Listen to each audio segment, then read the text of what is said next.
With the World Cup just less than a month away, we all are, I think, cautiously excited because we know that too much excitement does no good. Last time we saw what happened at the 50 over World Cup at home. ਹੱਸਦੇ ਚਿਹਰਿਆਂ ਦਾ ਮਤਲਬ ਇਹ ਨਹੀਂ ਹੁੰਦਾ ਕਿ ਉਹਨਾਂ ਨੂੰ ਕਦੇ ਕੋਈ ਤਕਲੀਫ ਨਹੀਂ ਹੁੰਦੀ. But nevertheless, we are again hoping that the 11-year trophy drought finally comes to an end and India is able to win this trophy. So looking at the squad that we've discussed long enough now, what could be the likely playing 11? I think because the first matches that India will be playing, first few matches, would be in the US, the United States of America, where we don't know how the pitches would be, but what we've seen in the past in the exhibition series, road safety series and other series, is that the pitches usually are fast-paced wickets. Of course, it can be different this time, but that's what we've seen in the past, so we have to prepare our plans accordingly. Yashaswi Jaiswal is the natural opener along with Rohit Sharma. Yashaswi Jaiswal is very good on fast wickets. Number 3 would be Virat Kohli. Number 4 would be Surya Yadav. Number 5, I think, in the starting 11 would be Pant as the wicketkeeper batter. Number 6, Hardik Pandya, vice captain. Number 7, Ravindra Jadeja, followed by both the wrist spinners. I think both the wrist spinners could fit into the playing 11, Kuldeep Yadav and Yashaswi, because I think in those middle overs when they both are bowling from either ends of the wicket, I think that's when the flow of runs stops for the opposition, and that's when they try to hit the big shots. They end up mistiming those, the ball goes up in the air, and that's the time to pick wickets and also stop the flow of runs. So I think if they both are able to bowl in the middle overs from either ends, that's going to be excellent for India. Followed by the two fast bowlers, which is Bumrah and Arshdeep Singh. So it looks like a very sorted playing 11 as of now. But thereafter, India plays the big matches, the really important matches in the West Indies, where we've always seen that the wickets are on the slower side. The ball doesn't come to the bat very easily, very well, and one has to struggle to watch the ball till the very last moment, and it's not good for batters who are good on fast wickets.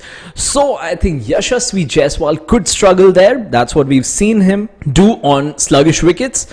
And therefore, I feel maybe Virat Kohli and Rohit Sharma could open in the West Indies, with Sanju Samson coming in at number 3 as the wicket-keeper batter, because he's very good against spin. He's very good on slower wickets as well as fast wickets, and he's got a good technique. Number 4, of course, would be Surya Yadav. Number 5, again, I think now that Sanju Samson will be keeping the wicket, so Pant could be given some rest because he's also not the best on slowish wickets. And Dube could get the cut because he's very good against spin. He hammers the spinners. He's just given that responsibility by MS Dhoni, and he's doing it so well. I know he's had a couple of failures against the Punjab Kings, but that's okay for someone who has a role like his, where he has to come in and go for the big shots. So I think number 5 for him in the West Indies, excellent. Number 6, Hardik Pandya. Number 7, Ravindra Jadeja. And then it's the same, Kul-Cha, Arshdeep, Bumrah. And I think that could be a good 11 for the West Indies. Now coming to the form of the players, I know there are a lot of questions on the way they are performing as of now. Captain Rohit Sharma, he's not been among the runs in the IPL. But if you look at his trend in the last few years, he hasn't performed in the IPL, to be very honest. But when he plays for India, he's a different beast altogether. He has been scoring runs. He has been getting 50s. He got a wonderful 100 against Afghanistan very recently. And again, I know the fact that he hasn't performed in T20 World Cups also in the recent past. But given the fact that he has been in good form for India and he is the captain, I think he will eventually turn up and do well. On the other hand, Yashaswi Jaiswal, as far as the wickets are fast, he's going to hammer. He's not going to score in every game, but then the day he does, he's going to do it very well. Virat Kohli at number 3, the most solid batter you can find. Give him any wicket, any situation, any condition, he is going to score. At times, it may not be as quick as the other batters, but as long as there's someone at the other end who's hitting the ball hard, I think the scoreboard will keep ticking and Virat Kohli will take care of everything else. Surya Yadav, again a no-brainer. He's the best T20 batter we have in India. Pant is doing well in the IPL, leading his side well as well. And Sanju Samson, again, finally he got the opportunity to play for India. And I just hope that he gets to play in the World Cup and not just warms the benches. So Sanju Samson too, I think, has been doing phenomenally well in the IPL, and he's on for a good performance in the World Cup. Shivam Dube is ready to hammer. He has been hammering in the IPL. I have no doubts that he will do well in the World Cup. Hardik Pandya is again someone on whom we are having a lot of doubts, but I think it's okay. I know there's been a lot of chatter about the fact that he's Mumbai Indians captain, he's failing, this is happening, that is happening. We've discussed that, and we can discuss that later as well. But now he's the India vice captain, and hasn't he done well for India in the past? He has, right? He has been a clutch player, and that's the truth.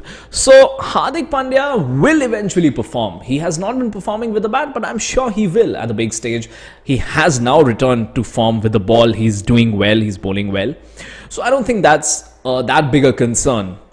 Ravindra Jadeja, in my opinion, is a bit of concern because of his batting. He hasn't been a match winner with the bat for a while now. I know he hit those 10 runs and 2 balls in the final last year, but that was only those 2 balls. Apart from that, we haven't seen any match winning knocks from him.